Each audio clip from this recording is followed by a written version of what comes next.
Collecting is a passion of mine. I spent my childhood up until now traveling the world, looking at beautiful objects both at auction and in shops and just in other people's homes.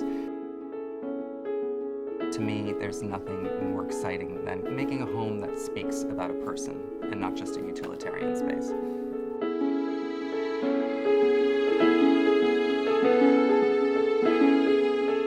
Art is very important to making a space come alive, and so one really has to consider the views, the sight lines, the axes within a space. The way art is installed, it should give life to that art. On one wall, art could be very flat, but on an adjoining wall in the same room, art can take on a whole life of its own. A piece of classic art, properly displayed and set within a contemporary space, can truly ignite the imagination.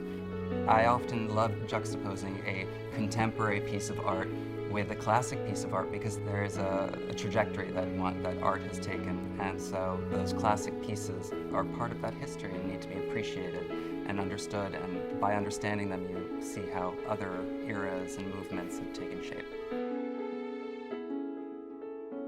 What is fundamentally important is that the piece be something that's of meaning to the client. What moves them?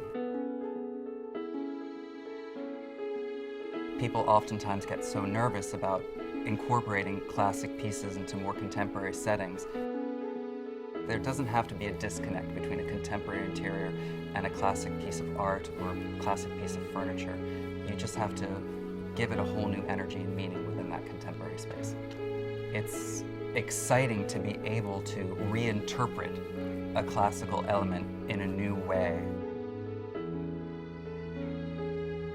The last thing I do is look for pieces that necessarily match the fabrics and the furniture in the space. I find pieces that have almost a tension to them. I often choose pieces that just stand out completely because it excites the mind, it draws the eye, and that's really important, is to keep your eye constantly moving through a space and being excited by what it sees. That's what I try to create in my interiors.